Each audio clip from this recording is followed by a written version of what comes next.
旁边有电梯，怎么还走楼梯啊？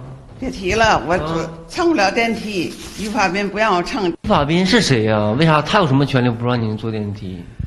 他说是这栋的这个首领。一位年过80的老太遭遇了楼上邻居的恶意刁难，仅因为一些日常琐事引发的误会，这位老太就被剥夺了使用电梯的权利。更令人费解的是，楼上的邻居竟然与物业联手，拒绝接受老人应缴的电梯费用，仿佛他们拥有了决定他人生活方式的莫大权利。据了解，毕大娘与老伴为了能在晚年享受更加便捷的生活，特意挑选了这栋装有电梯的住宅。然而入住仅半年，物业便宣布要征收每户300元的电梯使用费，作为电梯升级后的维护费用，只有缴费的居民才能继续使用升级后的电梯服务。毕大娘闻讯后连忙筹措费用，并委托邻居代为缴纳，希望尽快恢复正常的出行。然而事情的发展却远非他所料，邻居回来告知他的电梯费被物业拒收了。他回来告诉我了，他不收我的，把他的收，不收我的，让我必须亲自去交。出乎所有人意料的是，那位蓄意阻挠并拒绝接收毕大娘电梯费的，竟是楼上的于先生。他自称为本栋楼的首领，他只要说东，业主们就不能往西。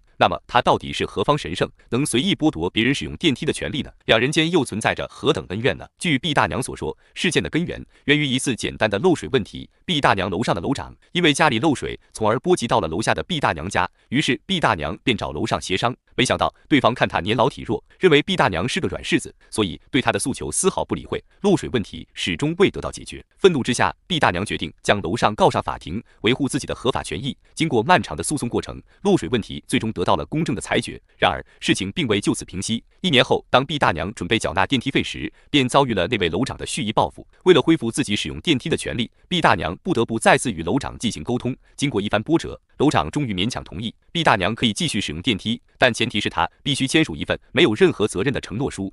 他就是还得让我写承诺书，乘电梯出事故责任自负，还让那个社区和那个派出所的那个警察都在我那个承诺书上签字作证。这份承诺书如同对毕大娘尊严的一次践踏，却也无奈成为了她恢复正常生活的通行证。然而当毕大娘签署完承诺书后，楼长却又突然反悔了。完了他又升级了，他也不收我电梯卡和费用了。毕大娘这下再也无法忍受，她不惜拼上老命也要维护自己的权益，便决定找来媒体。为了寻求问题的解决，调解员带着老人踏入了社区的大门。社区的工作人员向调解员解释，这个小区规模较小，仅有4栋楼组成，且没有聘请专业的物业管理公司，因此小区内的日常管理事务便由小区管理委员会来负责。而于先生正是该委员会的一员，也因此被赋予了楼长的职责。然而当调解员满怀希望敲响于先生家的门时，却意外得知并不在这里居住，而是将房子出租给了他人。他没在家，他在那个哪呢？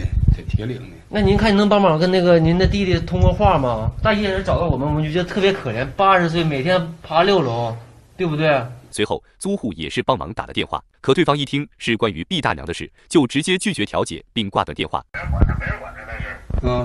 我跟那个于叔说一话。不理他。把门关上，甭搭着。不是，你好，于叔。那个不是，我就在门口。